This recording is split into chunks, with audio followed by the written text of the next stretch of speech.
Morning dears. बात करते हैं आज गोल्ड के पोजीशन की। पहले हम अपनी कल की एनालाइज देख लेते हैं। कल हमने जब गोल्ड को एनालाइज किया तो गोल्ड की मूवमेंट जो है वो 2023 के आसपास थी और मैंने ये कहा था कि 2021 से लेकर 2019 इम्पोर्टेंट है। अगर इस एरिया को ये स्टे कर जाता है और यहाँ से ये सपोर्ट लेता है तो ये 2028 तक जाएगा, और अगर ये ब्रेक क्लोज हो जाता है तो फिर जो है वो 2038 से लेकर 2041 तक होगा। और मैंने ये कहा था कि ये एरिया जो है वो आपके लिए सेलिंग नहीं है और ये बाइंग में नहीं है। यहाँ पर ये था कि मैंने ये कहा था कि अगर ये डायरेक्टली आकर यहाँ से रिजेक्ट होता है, प्रॉपर टेस्ट करता है इसको, और अगर ये यहाँ से रिजेक्ट होता है तो ये दोबारा जो है वो 2015 तक आ सकता है नीचे। और अगर ये अपसाइड ब्रेक कर जाए तो फिर ये यहीं स्टे करेगा। आप यहाँ से बाइंग ना करिएगा, फिर देखेंगे, क्योंकि अगर ये मूव यहाँ से यहाँ तक लगती है तो ये जो डे का क्लोज लगना था उसके हिसाब से तकरीबन इसी एरिया में ही मार्केट स्टे जो है वो कर सकती है। तो इसलिए मैंने ये कहा था कि यहाँ से आप जो है वो बाइंग, अगर ये ब्रेक भी हो जाता है तो आप बाइंग ना देखिएगा, फिर हम बाद में इसको दूसरे दिन मतलब आज जैसा देख लेंगे। और अगर ये प्रॉपर टेस्ट करता है, यहाँ से रिजेक्शन शो करता है, तो फिर ये दोबारा 2015 तक आ सकता है। तो ये थी हमारी कल की एनालाइज और मार्केट की मूवमेंट। और अब देख लेते हैं आज के इम्पोर्टेंट लेवल्स क्या होंगे।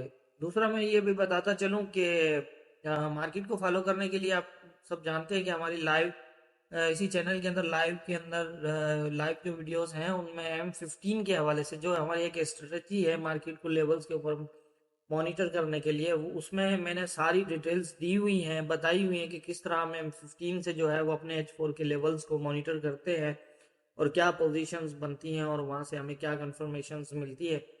तो आप उनसे उनको देखकर और वहाँ से भी बहुत अच्छा खासा जो है वो हम सीख सकते हैं। लर्निंग के हवाले से जो हमारे लेवल्स होते हैं, काफ़ी ये परेशानी होती है कि लेवल्स तो लगे हुए हैं लेकिन हमें कैसे पता चले कि इस लेवल पे क्या होगा, ये ब्रेक होगा नहीं होगा, या फिर यहाँ से रिजेक्ट हो रहा है नहीं हो रहा है।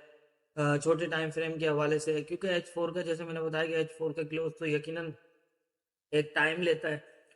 तो हम छोटे टाइम फ्रेम में भी उसको जज कर सकते हैं कि आगे मार्केट क्या कर सकती है। तो वो आप M15 की जो लाइव वीडियोस हैं उनको देखकर जो है वो जज कर सकते हैं, कोई ऐसा मसला नहीं है। वहाँ से आप अगर M15 के जो सेटअप मैंने बताए हैं लाइव वीडियोस में, अगर उनको आप देखते हैं तो मुझे उम्मीद है कि आप यहाँ H4 के जो लेवल्स हैं उनको बहुत अच्छे से समझ सकते हैं और उनके ऊपर अच्छा काम भी कर सकते हैं। तो देख लेते हैं आज के इम्पोर्टेंट एरियाज क्या होंगे। आज के इम्पोर्टेंट लेवल्स के हवाले से हम बात कर लेते हैं। पहले मैं आप सबसे सब ट्रेडर से रिक्वेस्ट करूंगा कि आप वीडियो को लाइक किया करें, लाइक कर दिया करें। अगर आप को लगता है कि वीडियो से हेल्प मिलती है, हमारी एनालिसिस से हेल्प मिलती है, तो लाइक ज़रूर किया करें। कमेंट्स करते हैं तो बहुत मेहरबानी होगी, लेकिन अगर लाइक्स भी कर देते हैं तो भी मेरी जो है वो काफ़ी हौसला अफजाई होगी। तो ये कि मेहरबानी करके मैं रिक्वेस्ट करूंगा स्पेशली सर सबसे कि आप जो है वो लाइक ज़रूर किया करें। अब देख लेते हैं आज। अब देखें ये इस एरिया को स्टे कर रहा है।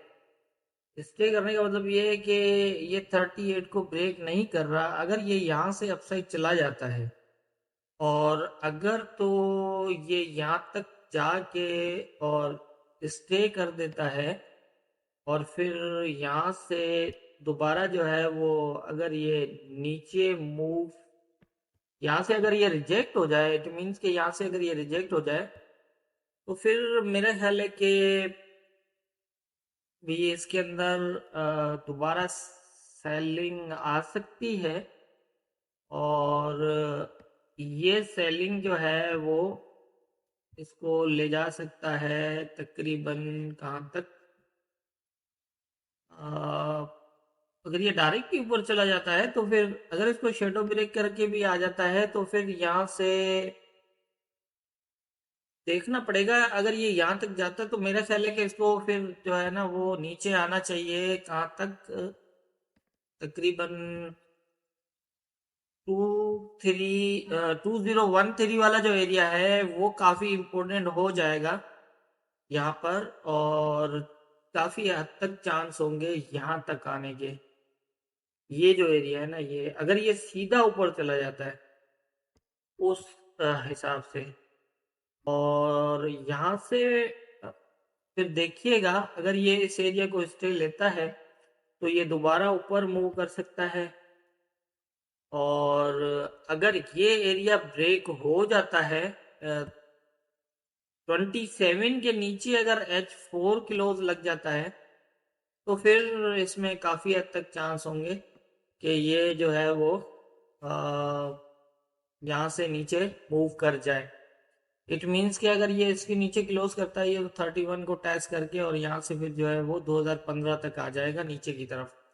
और 2015 वाला जो एरिया है ये मतलब इस एरिया को टैच करेगा। अगर ये 2027 के नीचे क्लोज करता है और स्टे करता है तो फिर काफी हद तक चांस होंगे कि ये दोबारा 2015 तक आ जाए। एक सिचुएशन ये बन सकती है। दूसरा ये है कि अगर ये अपसाइड ब्रेक कर जाता है इसको 55 से ऊपर भी H4 क्लोज कर देता है तो फिर 25 तक आकर और यहाँ से जो है वो दोबारा ऊपर के लेवल्स के चांस होंगे, जो 2067 और ऊपर वाले जो लेवल्स हैं। अब अगर हम यहाँ करेक्शन वेव्स की भी बात करें तो 1 2 3 4 पॉसिबल है कि ये एरिया जो है वो काफी इम्पोर्टेंट रहेगा। और ये आप जहन में रखिएगा कि ये 2047 से स्टार्ट होता है, 47 से लेकर 51 तक होगा अपसाइड जो है वो। और अगर ये ब्रेक हो जाता है जैसे कल हुआ था ना, अगर 2038 वाला एरिया जो ऊपर की साइड ब्रेक हुआ था, इस तरह आप देखिएगा अगर यहाँ से ये प्रॉपर रिजेक्ट होता है तो फिर यहाँ से नीचे के चांसेस होंगे इसके, और वहां से मेरा ख्याल है कि फिर इसको यहाँ तक आना चाहिए। इस एरिया में ये एरिया काफी इंपॉर्टेंट रहेगा 2030 वाला। और ये अगर ब्रेक क्लोज हो यहाँ से, अगर ये दोबारा सपोर्ट बना सकता है तो यहाँ ध्यान रखिएगा, यहाँ पर ख्याल रखिएगा अच्छे से। ये ब्रेक क्लोज का वेट करिएगा। अगर ये 2027 भी ब्रेक हो जाता है तो फिर ये तो वैसे भी मेजर सपोर्ट है कि यहाँ से जो है वो नीचे तभी जब ये एरिया ब्रेक क्लोज हो, अदरवाइज यहाँ नीचे जो है फिलहाल हम सेल का नहीं सोच सकते। फिलहाल अगर हम बात करें गोल्ड की पोजीशन की, मतलब जो अभी क्लोजिंग के हवाले से आप जो क्लोज लग रहे हैं उसके हवाले से अगर आप हम देखते हैं तो अभी तक जो है वो बुलिश साइड जो है वो तकरीबन स्ट्रॉन्ग शो कर रहा है बनिस्बत सेलिंग के। तो इसलिए कोशिश करिएगा लेवल टू लेवल जो है वो मार्केट को सेल अगर आप करते भी हैं कहीं से, इट मीन्स कि अगर यहाँ से रिजेक्शन पे सेल करते भी हैं तो आप इसको प्रॉपर रिजेक्शन देख के ही करिएगा। और जैसा मैंने बताया कि आपको मॉनिटर करने के लिए रिजेक्ट हो रहा नहीं हो रहा या फिर हमें किस तरह मॉनिटर करना चाहिए, वो तो मैंने जैसे बताया कि M15 के जो वीडियोस हैं उनमें ये सारा कुछ है। तो मेरे ख्याल से मेरी जो आज की जो पोजीशन है जो लेवल्स के हिसाब से मुझे यही नज़र आ रही है, और जितनी मेरी समझ है उसके हिसाब से मैंने बता दिया। बाकी होना क्या है ये तो ऊपर वाला बेहतर जानता है, दुआओं में याद रखिएगा।